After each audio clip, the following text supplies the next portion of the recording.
Okay, so this is 12.13. Mrs. Yamamoto's class of 35 students. So in Mrs. Yamamoto's class of 35 students, 12 take history, 18 take English, 4 take both.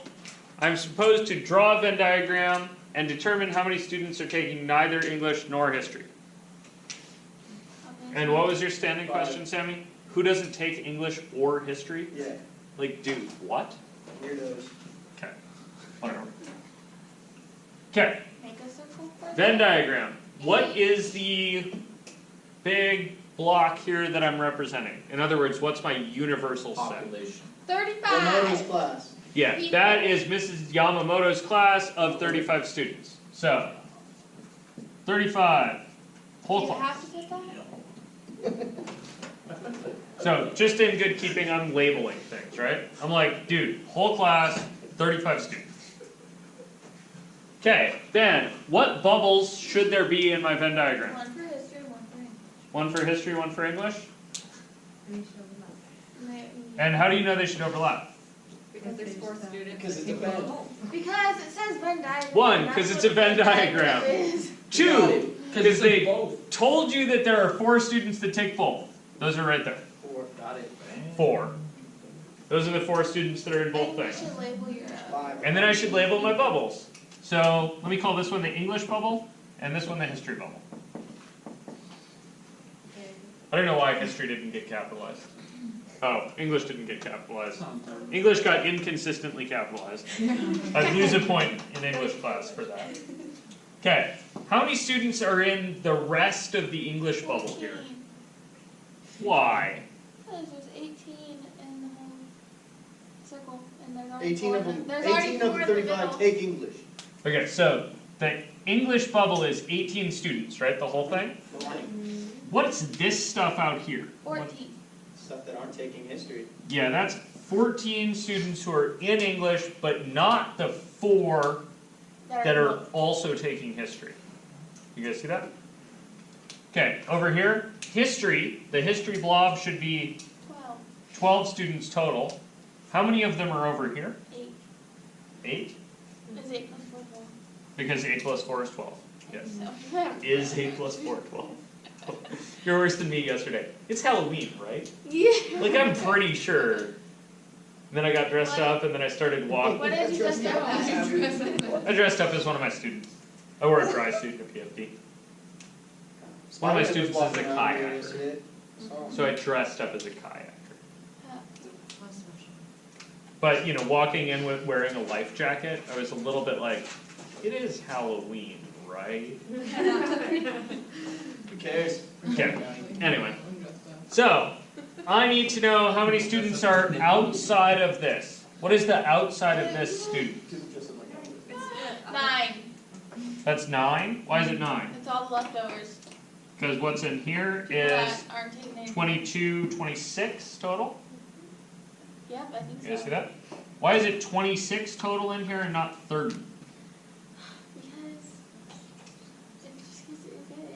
Just because it is? Because those individuals in the middle are counted twice. Yeah, because you would have been counting these guys twice, right? If you added 18 and 12. Right? Because those guys count, you counted them once in English and once in history.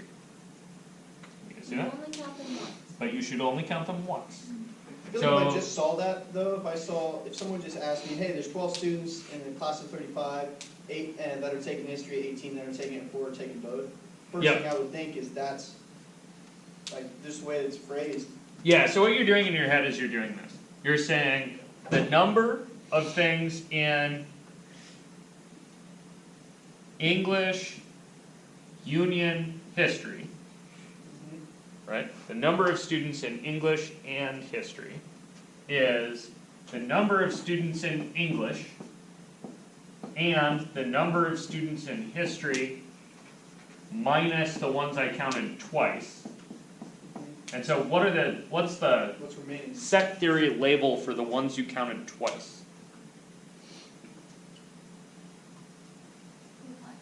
So I think there's an E and an H. What goes right here for the students that were this counted one. twice? This way. The rainbow intersection. Rainbow. Yeah, that's a cap or an intersect, Or rainbow? not a rainbow. Yeah, because everyone can. You guys with me on that? So this is fine. It gets a little more complicated when you're doing 3 sets. So on this one, right, I could be like, okay, so the number of English students, there's 18 English students, there's 12 history students, take away the 4 that were double counted, that gives me a total of 26. Take that out of the 35 to find the complement, so there are 9 students out here. You guys all got this, 9 students? How would you actually answer this question? There are 9 students that are not taking history one. Thank you for the sentence. There are 9 students that are taking neither English nor history. So if the question were phrased differently, it says 12 just take history, 18 just take English, and 4 take both, then that would change things, right? Yes. And then the answer would be 1. Bigger. Yeah, because then that's 34. Yeah, so that would be 30 and 4, and then there's only 1. Yep. So the way I would phrase that is instead of take just history, I would probably have phrased that as 12 take only history, 12 take only English. Yeah. But that gets a little funny, right? Because then you're like, wait, what else do they take? Right, so there are 9 students taking neither English nor history. Cool? Sure. Questions, deals? What else was part of my answer here? The Venn diagram. Yeah, so if I'm circling an answer, I'm circling the Venn diagram and also my sentence. Cool? Okay. That was funny.